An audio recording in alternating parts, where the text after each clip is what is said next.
I'm Sam. And this is Gabe. And this is Coaster Wars.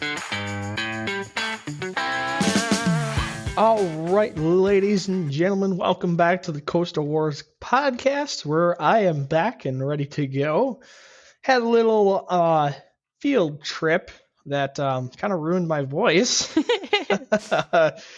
Sounded like I was a 2-pack-a-day smoker, but I'm back, so... Yeah, it's awesome. He's back here recording. Hopefully that single episode with just me will not become a regular thing. Although I do hope that we could do some more haunted episodes, but that's just me. No, not happening. I guess I'm going to have to do some more solo episodes.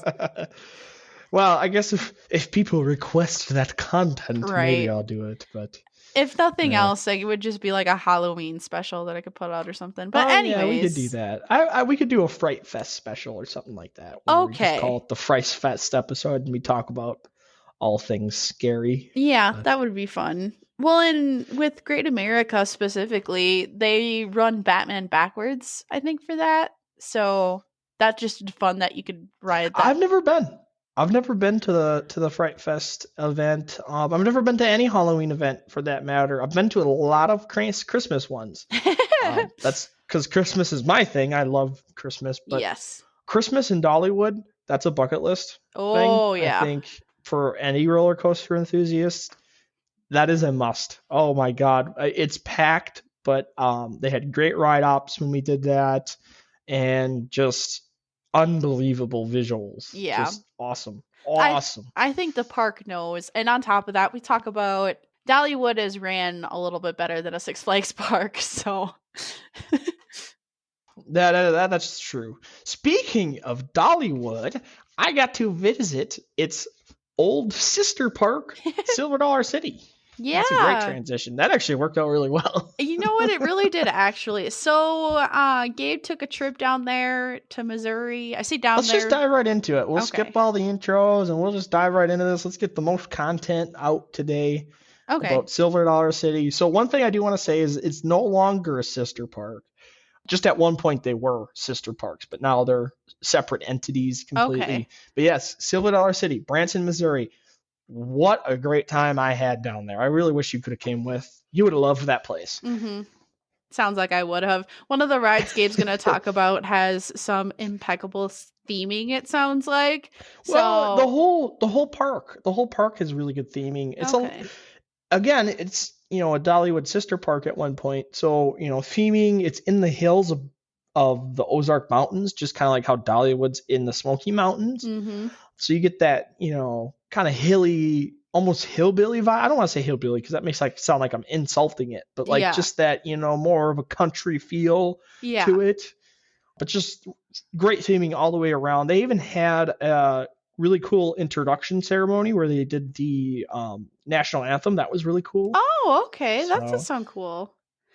So what they did. Sorry. When you go to Six Flags parks, it's kind of like one of those things where if you go to like a chain restaurant in the city, it's kind of like but then where the good food is at those the backcountry diners that are family run and stuff. So when you go to a Six Flags park, it's a little bit corporate. It's not as taken care of and not as much character found as when you go to some other park like this. So Dollywood is really like that. Silver Dollar City. There's a place in Idaho that we're going to see if I can make it to. I have a feeling it's going to be kind of the same way. No, that one's going to feel a little different because it's more of like a small park, like county fair feel. I think you're going to get there. Oh, okay. Where you're going to be going. I mean, you're still going to have the roller coasters and stuff and some of the bigger rides, but it's going to feel a little more of that side of it, I think, just because of A, where it's located, and B, it is a lot smaller park than what we're used to. Okay. I have no idea though. I've never been to that one. Hopefully I can make that out there. We'll see. That would be cool. Yes. I've got the whole changing jobs thing and everything, but I know. That would be a really fun trip. I know it's only like 4 coasters, but it's 4 really intriguing coasters at that park. But let's get back into Silver Dollar City here. Yeah, so anyway, they had a cool opening ceremony. So basically, it lets you into, I call it the shop section. You know how at the very entrance of the park, they'll have a bunch of shops. They have, some decorations and stuff. And then you actually get into the actual park. So they let you into that section. And what they do is they pull people out of the crowd that are veterans. And they basically walk the American flag over, and then they stand at attention, and then one of the employees attaches it to the flagpole, and then they all salute it because they're all veterans, and they raise the flag up, and then they do the Pledge of Allegiance and the national anthem. And I thought that was really interesting. It's something I've never experienced at any other parks. Oh, yeah. The Pledge of Allegiance part, I thought that was a little extra, in my opinion. But it was really cool to hear the national anthem. And then I thought the really cool part was they pulled people, actual veterans, out of the crowd. They asked for volunteers to basically help bring the American flag over. I thought that was really cool because not only was it their job at one point to do that, but you get to, recognize some people that, serve their country. And I thought that was a really cool moment. Like I said, it's something I never experienced at any other amusement park before. It was something very different, but also really, really cool. Yeah. No, that sounds amazing. I just remember when we went to, was it? I honestly don't remember what park it is. It's because they do it at a lot of them. They let the season pass holders in like an hour early. And so a lot of the times they open up the gates so that you can get inside, but then they hold you back. Are you talking they about Great Adventure? Like I think it was Great Adventure because we got there early, remember?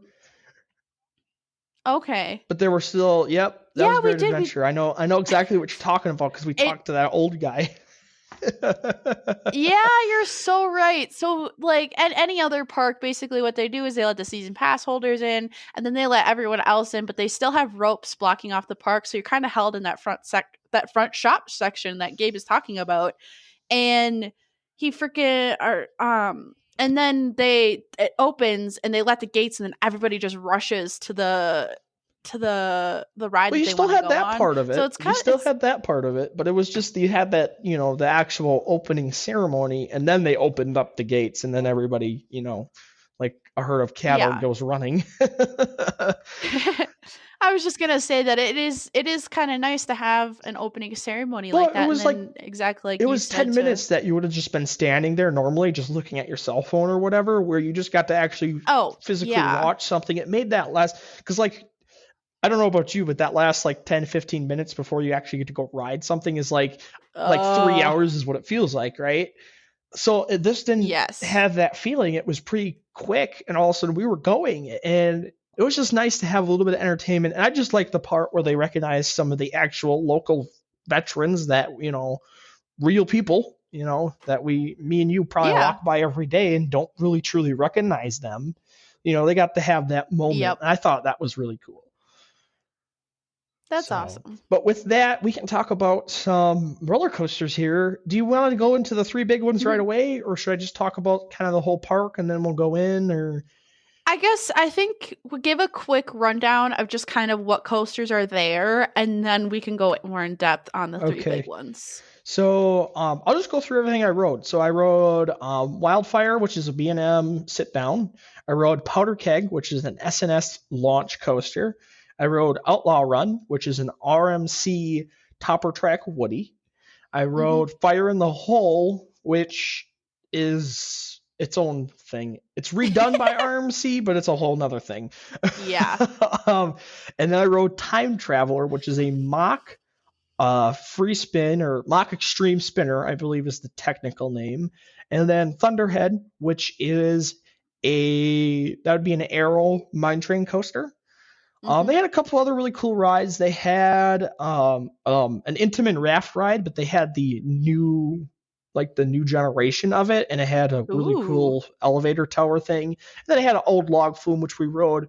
But one of the most intriguing rides that I really, really enjoyed, I don't even know who makes it or whatever, but those arcade shooting rides where you sit in the car and you get the little gun? They had one there, but it was in a boat. Oh. Yeah, with like it was. actual water Yes, next to like you you and stuff? actually floated like through the whole thing, but it was like Huh. it was also super old, so it had a lot of Okay. character to it that you could tell it's Okay. been there probably like when the park originally opened. Was it actual physical animatronics that you were shooting at, or was it like screens? Yeah, so no, this was just basically like those little, you know how you go to Shields and there's a little target things you shoot and then like Yeah. something pops out or whatever? Yeah. That's exactly what it was, but it was a ride and you sat in a boat and floated through it. It was really Oh. interesting. It was one of my favorite rides there. I just kind of wanted to talk about it a little bit. But yeah, so the big six coasters that are there are Putter Keg, Outlaw Run, Time Traveler, Wildfire, Fire in the Hole, and Thunderation is the mine Mhm. train. So Okay. I think I called it Thunderhead I before, think but you it's did by actually, accident yeah, it's before. Thunderation is what it's actually Yes. called. Okay. Is there anything particular that intrigue you want to talk about first, or just kind of dive right in? Or Why don't we right in, and we'll save the best for last? Also, because I think that you and Mom talked about that and think it's going to be my favorite. oh So, yes, yeah. Why don't we just start from the bottom, go to the top? We'll save the best for last. okay. So number six. Yes. Number six is going to be Fire in the Hole, unfortunately. Okay. Um, here's my problem with it. So they said they stuck like 20 some $1 million into the roller coaster, right? Yeah. It did not feel like it was new. So do you remember Blazing Fury at Dollywood that you rode? The one that was Yeah. all indoors? That's exactly what this is. Okay. Okay. It's actually the original. So Blazing Fury was like the copycat ride they did at Dollywood. Oh, okay. But they didn't change anything. Maybe that's a good thing, especially if you're one of those people that love the nostalgic factor of the original ride. Yeah. But when you hear about like, oh, they stuck $20 million into this amusement park ride, this dark ride / roller coaster, I was expecting like animatronics and 3D and just like this crazy experience. Really, all they did was update the track, update the train, update the station, and that was it. Oh. Okay, so we're going to pause for just a second. If anyone is not really sure what Gabe is talking about, Fire in the Hole was a dark ride roller coaster that opened in 1972 at Silver Dollar City. And what happened just this year is RMC decided to redo it. And like Gabe said, they were sticking a ton of money into it. So we were hoping for something really cool, something like the roller coaster of Superstition Mountain, like because that used to Well, be a dark ride. not even like that, because I knew it was still going to be a dark ride aspect, Okay. because they weren't going to take that out. That was the part of the charm of the original ride. Yeah. I just thought it was going to be more, I don't know, less cheesy, I guess is what I'm looking for. It was still kind of that Okay. cheesy animatronics, and like it still looked like it was from the 70s. I don't know. I guess it just was disappointing. It was very disappointing. I was expecting a lot more, to be honest with you. When they said 20 million, you know how like Oh the one yeah. the one cool thing is they did have onboard audio, which I think Okay. that enhanced the ride experience quite a bit, because instead of hearing speakers as you drive by them, it's Yeah. actually built into the train. Yeah. But it's just the actual visual effects I thought were going to be a lot better. I thought there'd actually be real fire, like Okay. actual real fire being used. Yeah. Like that was the part I was really disappointed about. And the cool part is that they still saved the splashdown. So the one in Dollywood does not have the splashdown where this one still does, where you the last drop you actually drop into like a little water basin thing. Okay. So you actually get a little bit wet, which was kind of cool. Mm-hmm. But other than that, it was just the ride part I knew wasn't going to change, because that was again part of the original charm of the ride. Yeah. I just thought the visuals were going to be better, and they weren't. And that's the part I was Okay. disappointed about. Yeah.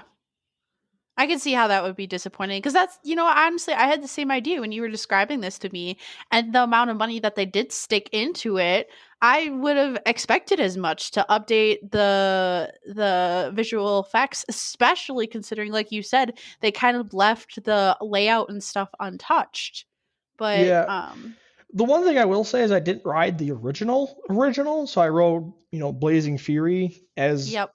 that as the original. I never rode the first Fire in the Hole. So I don't know. Maybe they truly did improve it.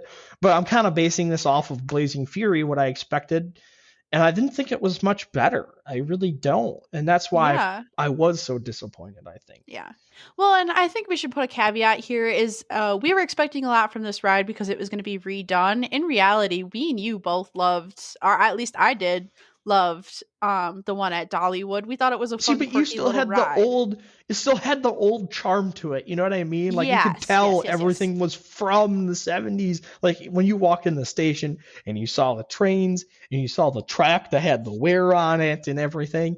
See that it's just, I don't know, maybe I was expecting too much. Maybe I had my expectations too high. Maybe that's probably some of the issue maybe. But I was disappointed. I really was. And at the end of the day, it is a dark ride family coaster. It's not a thrill coaster.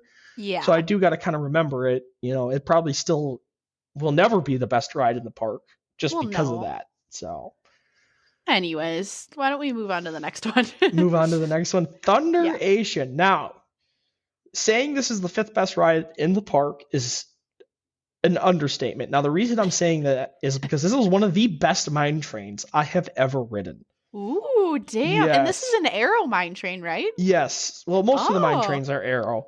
Okay. The only one I would put above this mine train is the one down in Texas that I rode, the Roadrunner Express at Fiesta, Texas. Mm-hmm. But that is like the best mine train ever. So to put this kind of on the same level, well, the really cool thing that I liked about it is, so you start at the station, right? The station's at the top of the hill. It's right next to Time Traveler. Okay. So the way they built it is the station's at the top of the hill, and when they send you, you go right into the roller coaster, just like Time Traveler. Oh, damn. Okay. And you kind of zigzag down the side of the mountain. But the part that I really, really liked about it is the last drop as you're going down the side of the mountain was a decent drop. And then it spirals down and then into the center of the spiral, and then you end up in a tunnel. Oh. And you like go underneath and in this tunnel, and that was really, really cool. And then it was really funny because then they lift you up the lift hill, up the side of the mountain, but they lift you up higher than the station, and you have one more really, really, really big drop, and it actually tops out at like 50 miles per hour. And then it sends you into the station. So it's really anticlimactic. But the reason it was funny is because I took my mother on this roller coaster, our mother on this roller coaster. My gosh. And we went down that drop and then we pulled it into the station. She's like, really? That's it? I'm like, well, the whole coaster, you already did it. It was just to get back up to the station is all it is. Oh my gosh, that's freaking hilarious. So instead of coming out of the station and going into a lift hill like most other rides, you literally dropped into the ride and then there's a lift hill at the end of the ride. At the end of the roller coaster. But, wow. But you kind of zigzag down the hill before you actually go through like a big drop. So you kind of building speed, and then you go down a larger drop. And that's what's cool about it is because when you go down that larger drop into the spiral part, you're already doing like 20 miles an hour, right? So by the time you go off the drop, you get actually a little bit of air time. Like there's some forces on this roller coaster. Some really good laterals too, I thought, for a mine train. Like, you know, put it in perspective here. We're talking about a mine train, but... Yeah, it sounds especially on that spiral down into the tunnel, you'd get some good laterals there. Oh, for sure. And it's just, it's cool. It's a terrain coaster, something you really love. Ooh, yes. And all of these coasters are terrain coasters, except for Fire in the Hole, which is in a building. I just want to kind of point that aspect out of this park. But it seemed that Thunderation used the terrain better than some of the other rides at this park. And it was just a really fun experience, I thought.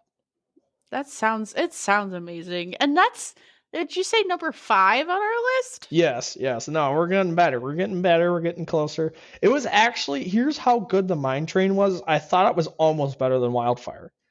Oh, damn. So, like, it was kind of borderline which one I was going to pick. But the thing with Wildfire is it has a really good first drop. So, okay. Yeah. And we are first drop purists here. So that makes it just a tiny bit better. Very much so. Okay, so why don't you get into that coaster then? So Wildfire is a B&M sit down. Now the one asterisk I will put on this coaster, we rode it first at the beginning of the day, and we never rewrote it. Okay. So we didn't have a full train. It wasn't warmed up yet. It was Ooh. still kind of, especially down there in Branson, because it's very humid. So Yeah. it took probably a good couple hours to get everything fully warmed up and fully at running capacity. It's Okay. another thing I'll say about this park. If you do not ride a coaster after 2 o'clock, you're not riding the full potential of that coaster. Just because of the humidity, Okay. just because it's so wet and soggy there. Slight pause here for a technical update. If you're just joining us, this is your first episode listening and you know nothing about coasters. Coasters run better, they run faster if you have full trains, which is just more weight in your car. And then they do actually need to warm up those tracks and those wheels and those trains. And so it's actually like, I know it's absolutely miserable, but your best time to get really good rides on rides is actually in the middle of the summer. Oh, yes, absolutely. When it's like 98 degrees out, that's when you're going to get your best rides Oh because yeah, what is the coaster that you went and rode when it was like 98 oh, degrees? Was it that was Iron Gwazi. it was. I was in Florida in the beginning of September. Oh my gosh. So it was like 90 some degrees when I was riding that coaster. Damn. Anyways, back to Silver Dollar City. Yes. That being said, Wildfire is exactly what you expect from a B&M. Nothing crazy, nothing that Is it blows a you out of the hyper? water. No, it's Okay. it's a sit down. So it's basically like a floorless or a stand up, just with the sit down trains. Oh, Yeah. okay. So you still have a floor underneath you. It's not a Yep. floorless train, and you still sit. So it's not a stand up train. That's why I just call them the sit downs. Okay. So it's like a looper. It's a B&M looper with the sit down train. So you go, you got Okay. your implement loops, your vertical loop, Yep. cobra roll, corkscrew at the end with a really good first drop. I don't know what it is about these sit downs, but they always have really good first drops. Well, and on top of that, it must use the terrain and stuff because it says it's a height of 120 feet, but the Yes. drop is 155 Well, feet. like I said, all of these coasters are terrain coasters. Every single one of them, except for Fire in the Hole, which is in a building. Yep. So, but Yeah. the one thing I Oh, I will was say just about gonna go ahead. Wildfire. No, you go. Oh, No, I was you just go. gonna No, give no, you. you go. No. No, We no, you do this go. all the time. It's because we're siblings. We just like talking over each other. I was just No, gonna give you people some go. quick stats that it's 120 feet, that drops 155 feet, top speed of 66 miles per hour. It has 5 inversions. Yes.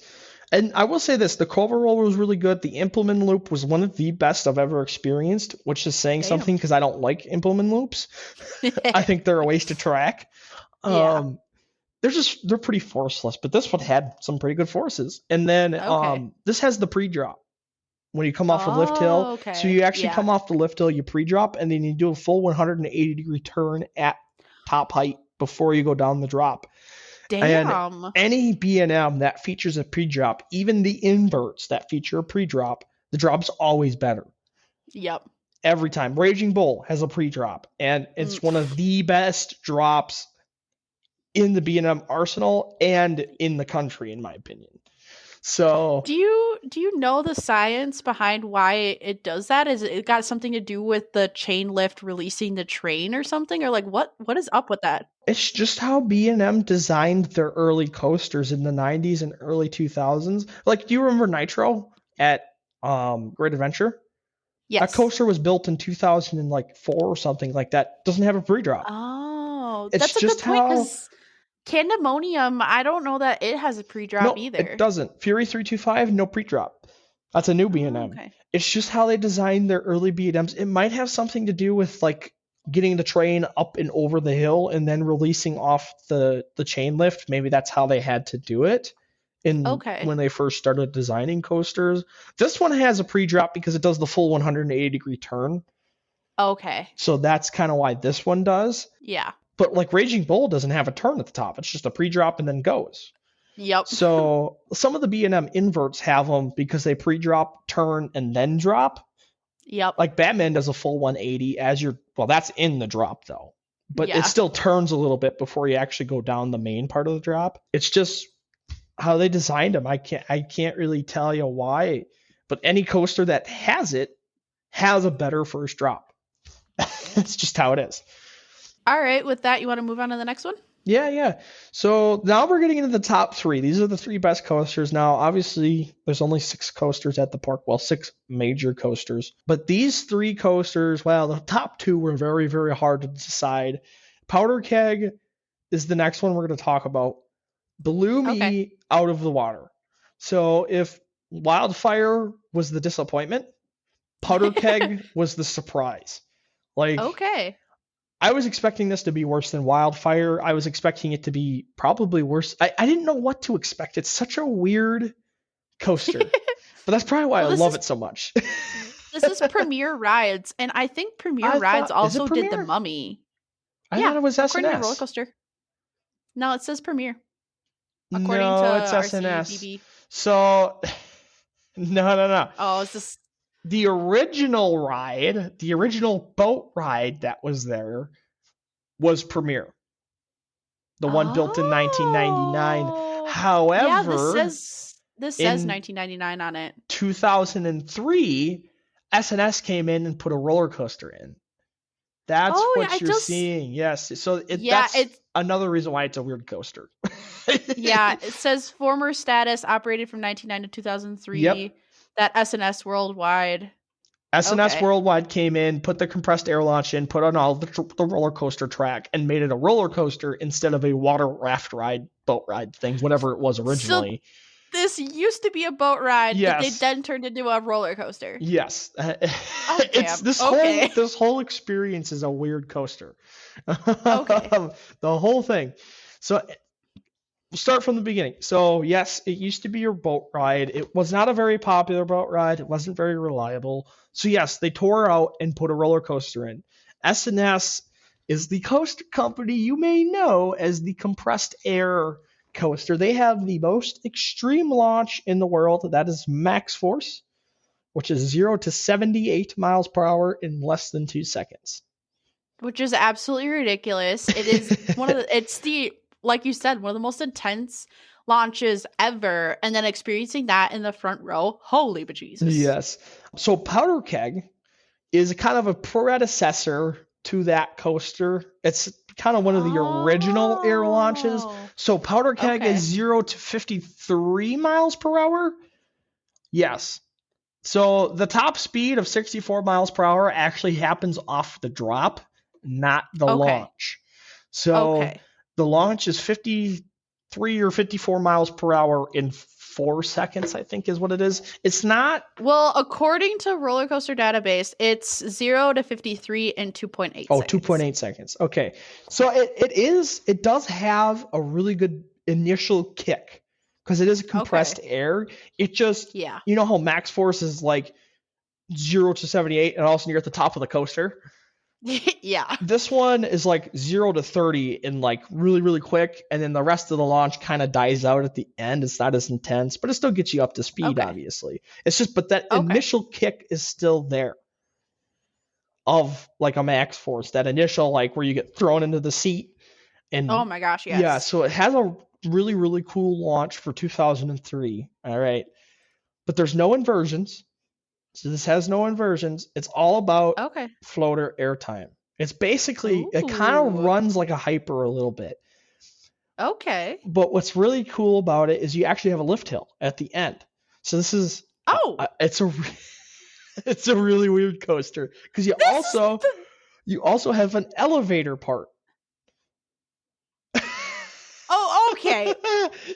Okay. Stop. You need to go through a layout of this damn thing. Yes. So you get loaded into the station, right? And it pulls you forward onto a section of track that just ends, right?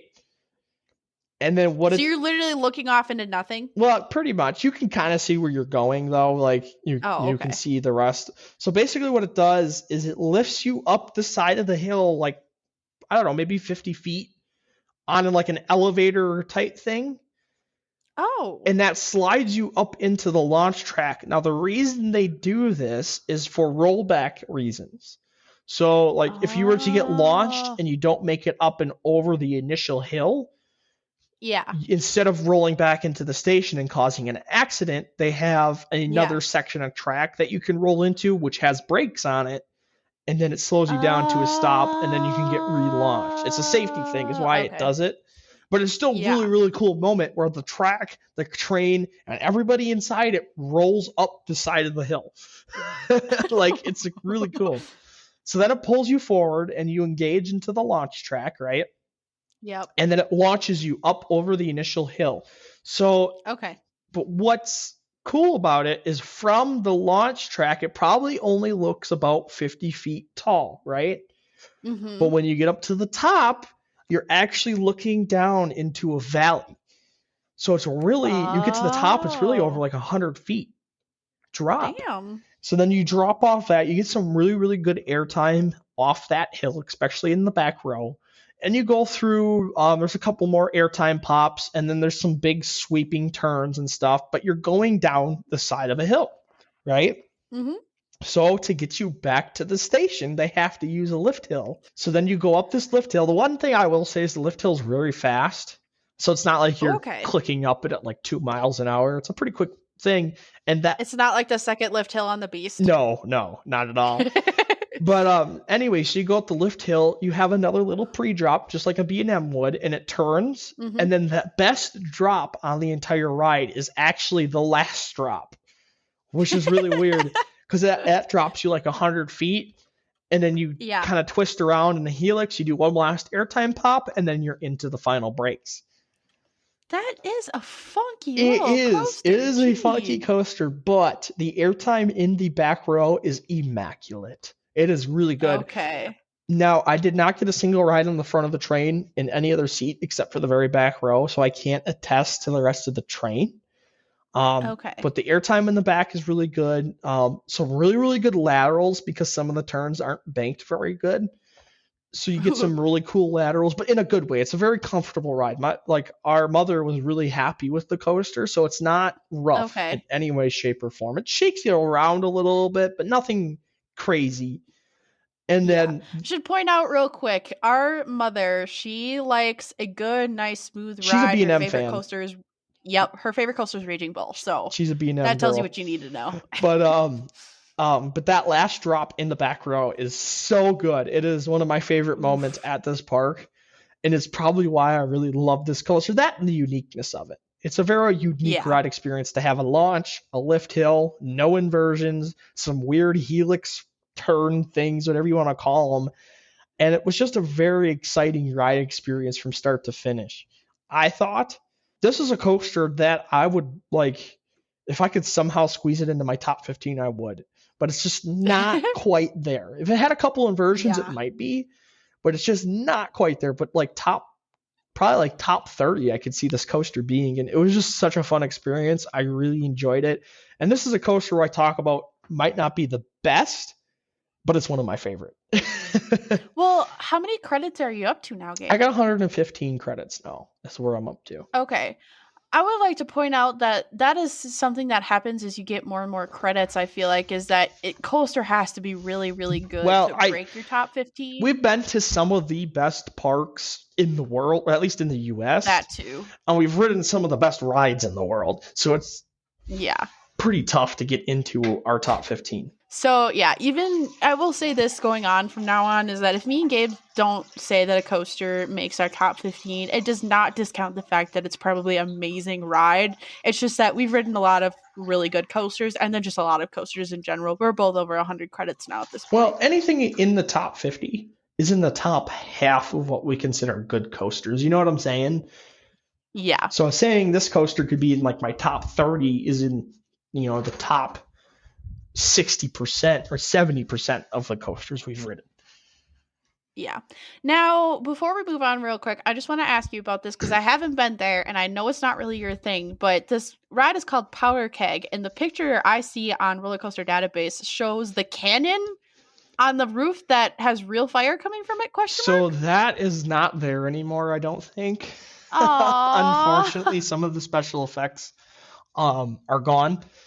But the theming in the queue is like, light it up, fire, like it's gonna blow, stuff like that. And they have like little TNT boxes everywhere. And like, the plunger things like you see in cartoons where you push the plunger and then everything blows up. They got a couple of those in the queue. so theming wise in the station too, but all of the rides here have some sort of theming. Some of the older ones, not as much. Like Powder Keg is one of the older ones. But like I said, every coaster has some bit of theming in the queue at least that you can kind of look at and read. Some of them have little Easter eggs too. Like I know like this one, they have some stuff from the old ride that they kind of hid in the queue. And there's like this one like newspaper clipping where it talks about like a flood with a boat or something. And so there's like little Easter eggs and stuff that you can kind of look at too as you're sitting in the queue if you know what to look for. That's fun. But yeah, so that, like I said, every coaster here has a bit of theming, just some of them have more than others. Yeah, of course.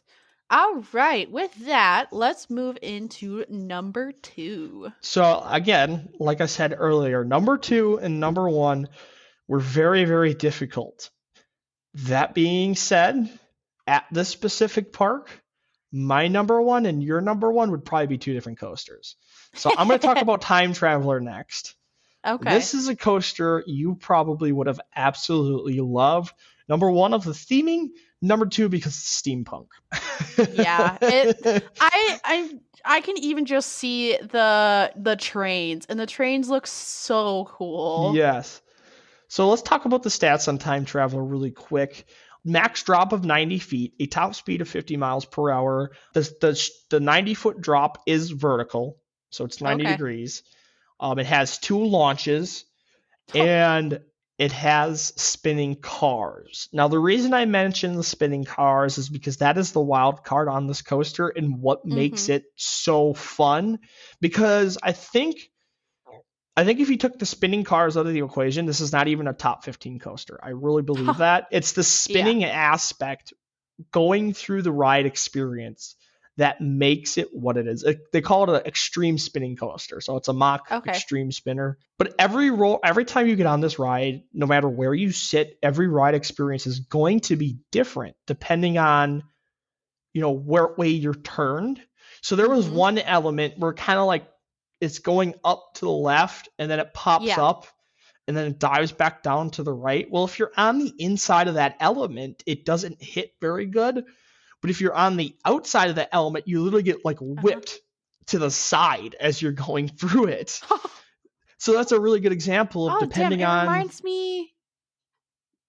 Sorry, I was just gonna mention. Was it on Nitro where like the one very outside seat? Yeah. In the back row, yes. Yeah, it's just another good example of there's one little turn where if you're on the outside of that curve, you like get whipped over and like you hardly feel it on the inside. So yes, well the biggest thing with this is it's a free spin. So it's a horizontal free spin with it's got a little magnet in there, so you're not like gonna be spinning out of control. Yeah. But it's a free spin, so it can orientate different ways depending on how the train is loaded, how your car is loaded, depending on what angle you're at when you go off the drop, depending on what angle you're at when you go through the launches. Every time you ride it, it's going to feel different. The other aspect that I want to talk about with this ride is you drop right out of the station. That's crazy. So the 90-foot drop, the biggest drop on the ride, the one that's vertical, is right out of the station. Damn. So you literally like get dispatched and then you're in the roller coaster. It's just like Thunderation. The difference is instead of using a lift hill to get you back to the start, it uses launches to get you back up the side of the hill. So there's no pause except for on the first launch. So this is my one complaint. So the first launch, they slow you all the way down to like 4 miles per hour and then launch you. So you get this really awkward like pause halfway through the ride. But the second launch doesn't do that. I don't know. I think all it has to do is a block zone and a timing issue is what it is. Like they have to slow you down, otherwise you'd catch up to the next train. Yeah. But it's just an awkward really moment because you drop off into the lift hill, or you drop off into the first drop. Yeah. And you go into like 2 inversions right away and like 3 other elements, and then you come around and then you get stopped before you get relaunched. And it's just a really awkward pause in a roller coaster that shouldn't have that. You know what I'm saying? Yeah. Yeah, absolutely. What was I going to ask? I was going to ask something and now it just flew out of my brain. Oh, how many trains do they run? I believe it's 2. You got to remember, we were there early in May, so they weren't running every train. I think Okay. it can run up to 3 though, and that's where Okay. you'll Well, have that issue. Is if a train is sitting on the brake run, yeah. it can't launch the next one. You get what I'm saying? Yep. And I think Yeah. that's why it has to have that pause there. I think it's a block zone thing. But that being said, this is the prototype. So this is the original mock extreme spinner. Okay. There's only 2 in the world, so it's a very unique Oh, coaster. It's not damn. something you can find anywhere else in the U.S. And it's the original. It's the prototype. So it does have a little bit of history, a little bit of niche stuff to it that Yeah. other roller coasters don't have. But that being said, it is a complete ride experience from start to finish. I love the inversion. I love the airtime moments. I love the diversity on this coaster. Yes. So you get the spinning, you get the airtime, you get the floater airtime and the Ooh. ejector airtime. You get Oof. a little bit of whip. You get some really good laterals because you're spinning. Like, so you get some really cool laterals and you're spinning on top of all of this. It's a Yeah. very, very diverse coaster. The one thing I'm going to say is it's not as intense as what I would like. And that's Okay. why I wouldn't put it as the best ride in the park. Yes. But for As you, you'd probably put yeah. this as the best ride in the park.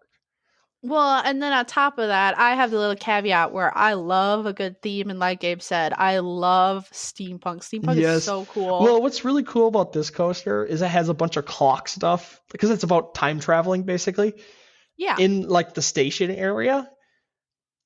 And then when you get up to the loading station and when you dispatch, all of a sudden all of the gears in the roof spin and then Oh my gosh. it makes little clock noises like tick tock as you're dispatching, and it's just a really cool Oh. little theming nugget there. Yeah, that sounds so cool. Oh, I know, like, obviously, nothing can really replace a good ride experience, but a good bit of theming just enhances your entire ride experience in general. Like, I love talking about the theme on Mystic Timbers because it's like, while you're waiting in line, they have videos of like, and just like, there's videos that they have that they like did for this ride, there's music, there's atmosphere, like it just creates a whole experience that's not just riding the roller coaster, which And it sounds like this does. that's really what Time Traveler is it is a full experience, but it's a full experience that is a smooth and comfortable ride. It's Okay. not too intense for the general public or for a younger audience. It's a really Yep. fully complete roller coaster. That's But awesome. it's just not quite intense enough for me, is really what it comes Yes. down to. That being said, we can talk about Outlaw Run, which is an RMC, which is the pinnacle of intensity. Let's be honest here. I'm also an RMC lover. Like, let's Well, we also both be are. honest here. Let's be honest here. We Yes. both have an RMC that is currently at number 1 on our Yes. list, so we might be a tiny Absolutely. bit biased. Like I said, a lot of people will probably go to this park and say Time Traveler is the better ride. Mm-hmm. In some aspects, it truly is. Like I said, it's a more complete ride. It has better theming. It's more comfortable. It's a smoother ride. It's a lot smoother ride. It has better restraints. It's just a lap bar. So, again, like I said, a lot of people will say Time Traveler is the best, but let's talk about Outlaw Run. So, Outlaw Run is an RMC topper track Woody. This is something that drives me insane. When people talk about RMCs is when they don't know what they're talking about. Outlaw Run Yeah. is a full wooden roller coaster. It is not a hybrid. All right, pause. I feel like we've said this about a million times, but since it bothers Gabe, let's do a really, really quick into what that means. Now, the difference is that RMC makes a steel topper track and they make a hybrid track. A hybrid track is wood supports in a full steel track, and they use their signature eye box. It literally looks like an eye beam. The steel topper track is exactly what it sounds. It's a completely wooden roller coaster. Even the track itself is wood. All they did was take a steel box and put it around that wood. And yes, that makes it a traditional, fully wooden roller coaster. It is not a hybrid. But anyways, get back into it. Yes. The other thing I do want to mention though is this is another prototype. So this is the original steel topper track Woody. That being said, I absolutely freaking love this coaster. Mm-hmm. It is still not Goliath. Okay. It is still not Goliath. Goliath is still better. Really, the biggest thing between this one and Goliath is the first drop is way better on Goliath. And Goliath has a few niche elements, the 0G stall and the dive loop, that really pop out in my mind that aren't on a lot of other RMCs. We talk about the 0G stall on Goliath being like the best we've ever ridden. You feel like you're floating in space on that damn thing. The other issue that I have with Outlaw Run, and this is going to sound like I'm talking a little backwards, is the pacing. It's almost too quick. It's so quick because you drop off that initial lift hill. You go through some really, really awesome elements that really, really hit, but it's so rapid fire that by the time you get to the end, you can't almost remember what happened. Like it's just like you drop off the lift hill, except for the last two elements. I'll get to those at the end. So you drop off the lift hill, and then you go through the last two elements, and you're in the breaks, and you're kind of like, what happened in between? You know what I mean? Yeah. Where Goliath, we talk about this issue where sometimes you can have a really good element, but if you don't experience it long enough, it kind of loses some of its effect. And we could also mention here your favorite roller coaster ever in the world on the planet, Gabe, and talk about Steel Vengeance and how that is just... Well, this reminds me a lot of Steel Vengeance. In the aspect that it's more of a rapid fire pacing type experience versus like when you ride Goliath, it's really only, the first drop, the dive loop, the stall, and then there's the one more airtime hill at the end. That's really the entire coaster. But each element is its own standout moment that just, especially that first drop, which is just insane on Goliath. They punch you in the face and then finish it up with the freaking chair to the face. Yeah, they punch you in the face, but then they give you time to realize you've been punched in the face. You get what I'm saying? Too, yes. Where this is more like just like jab, jab, jab, jab, jab. Now you're knocked out. What happened? You know what I'm saying? Yes. And that's why I would I'll put Goliath above this. That being said, this is still a really, really exciting ride experience, and it's a terrain coaster. That's the other thing that kind of puts it up there for me, is it goes through the hills of Branson, Missouri. And it's just and the first drop is good. It's just not vertical, and it's only 162 feet, where Goliath is actually a vertical drop. Yeah, according to Roller Coaster Database, the angle on that's only 81 degrees. Yeah, but the biggest thing about this coaster is it does not look as intimidating as Goliath. So you know how you stand next to Goliath, you look up there, and you're just like, oh my god, that is big. It towers into the sky. This coaster is hidden. So that drop, you know how it says 107 feet tall, but it's 162 feet into the valley? Yeah. That's what I'm talking about, is it doesn't feel big. But then when you get up there and you're like, oh my god, this is like way up here. Yep. But the pacing, if you like that kind of, jab, jab, jab type of pacing, it is a very good ride experience for you.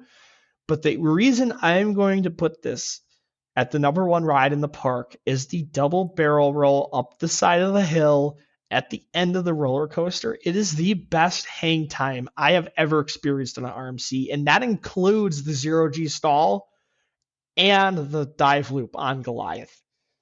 Oh, damn. Yes. Okay. It is crazy because basically you're going up an incline. So the first one's a little bit faster, but then that second barrel roll is almost like a JoJo roll out of the station, like on other coasters. It's just so slow. And it's so dragged out that you just kind of hang there. And you just like...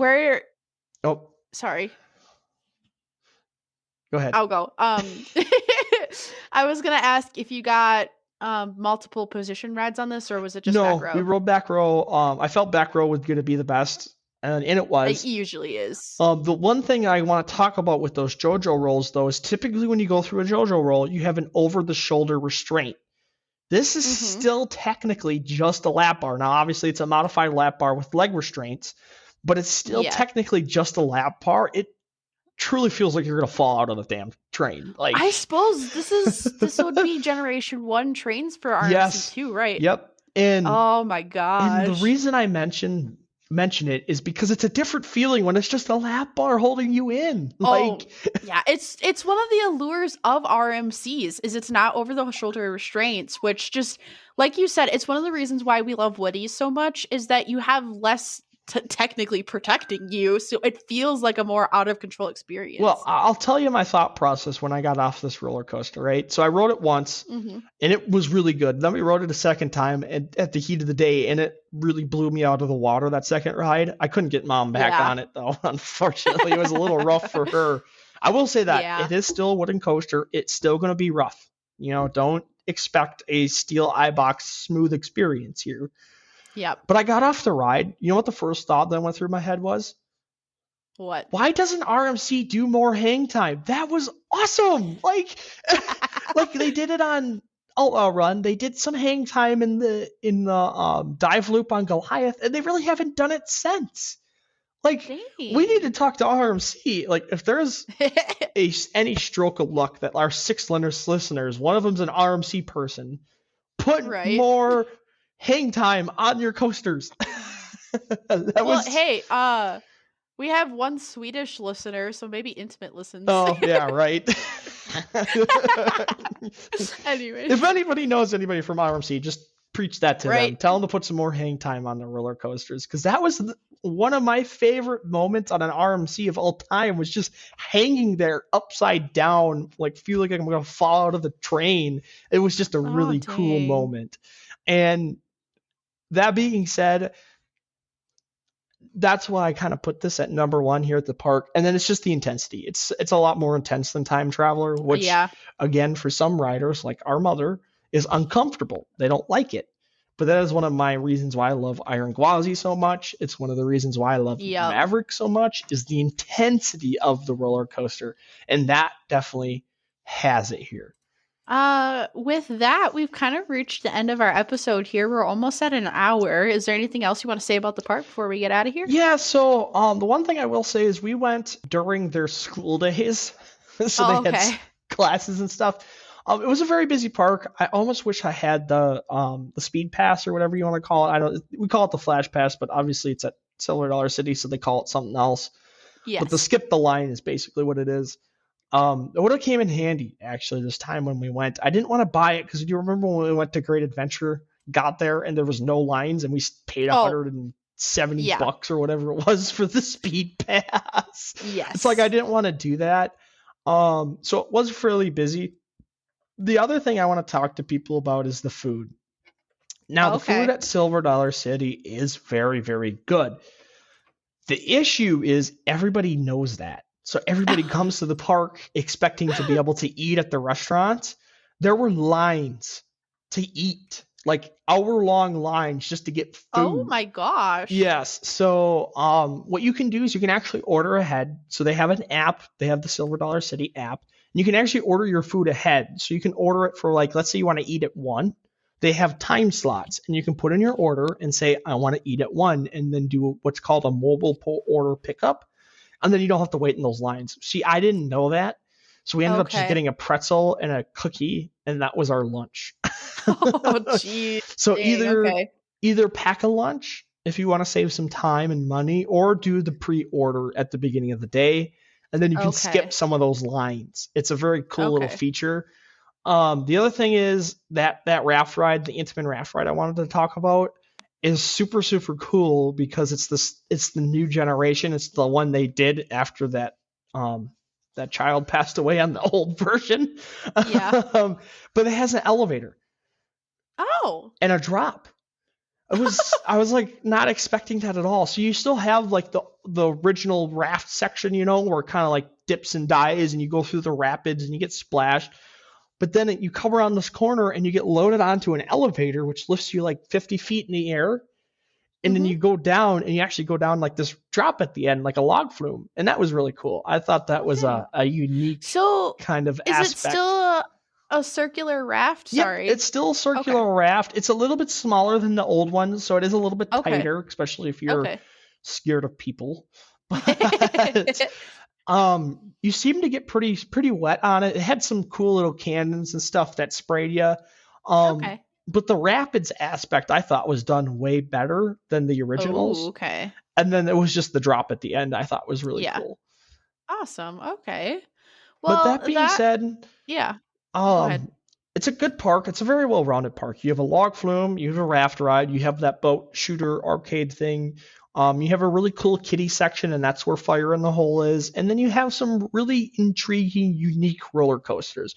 And I think that's why this park is interesting, because it only has 6 standout rides, or 6 thrill rides, as you would call them. But they're all unique in their own way, in own fashion. And I really enjoyed that aspect of it, going to this park. Mm-hmm. Well, with that, we've kind of reached the end of our time here. That was our Silver Dollar City special, everybody. But that was a mouthful. Yeah, and I know. And because I didn't do really any research, it was a lot of me asking questions and then Gabe just talking. Well, so I really hope you all missed his voice. Hopefully trips in the future, we can go together more, because you would have loved that park. I really kind of feel bad about that, but it's okay. It'll be one of those things where Cedar Point is going to happen either this year or next year. And then we're doing at least one trip together this year. We have to. So that might be a Kentucky Kingdom Holiday World trip. We'll see. Yes. Kind of where it lands. What is getting a little personally with everybody. I work on a contract basis, and my current contract, I don't know if they're going to extend me or not. So we're kind of waiting on that news. Well, I'm changing jobs too, so that's a whole that thing. Doesn't help. I guess we don't do this full time yet. No, what we're that saying. Would be amazing. Give us money so we can do this all the time. No, I'm kidding. But seriously, we're broke. Come on here. Exactly. Any donations, please. Money for the poor. Yes.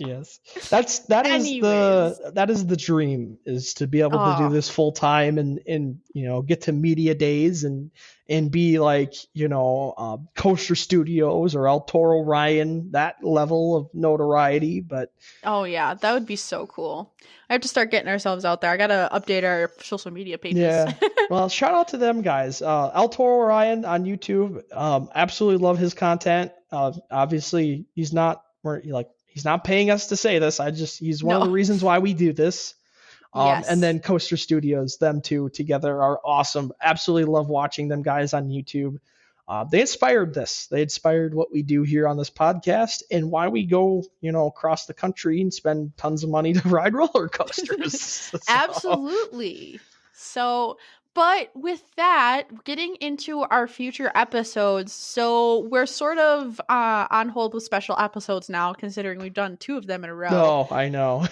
So we have 2 more battles coming up. Our first one is going to be mine and Gabe's oldest coaster credits. That'll be a weird one. That's a weird episode. Old coasters just are weird. That's if you like Woodies, though. If you like Woody roller coasters, that's a good episode to listen to. And then to really switch it up, we're going to do mine and Gabe's bucket list coasters. Oh, that's going to be a good episode. That is going to be such a good episode. Well, and Gabe's going to have to look at the schedule because I changed what mine is, unless he's seen which one it is. I did not know. Now I got to go look. Hold on. Do I still have the thing saved in my... Yeah, to get future episodes going here, we then have, just to go over like a quick overview of our schedule, we have a 9 B&M Hypers episode coming up, which are just coasters that are over 200 feet that are not a B&M Hyper. We've got a Nostalgia Factor episode, and then we have, this kind of fits in good with Gabe talking about that raft ride. We have our favorite non-coaster rides. Oh, that'll be a good episode. Yeah. That'll be a good episode. And then we'll be coming around with another Coasters 101. With those Coaster 101 episodes, our kind of goal is to get one of those out a month. So instead of our normal episode, you'll get a Coasters 101 episode. I have not decided what our next one's going to be yet, so we'll figure that out for the future. I don't know if I still have access to the podcast schedule. I can't find it. Well, you shared it with me. So. Oh, it's mine? Oh, yeah. Oh, there it is. Well, that's the problem. I was looking in the wrong folder. Oh my gosh. Do you see which one I'm talking about now? Unique lift. I don't even know the name of it. Scroll all the way down. Bucket list coasters. Oh. I know it's gonna be a weird episode. Oh, that's. I understand why that's a bucket list coaster for you, though. I'm so excited for that. But with that, that is the end of our time here. We reached an hour. So thank you, everybody, for listening. Join us next week for our oldest credits. We will see everybody next week. Bye.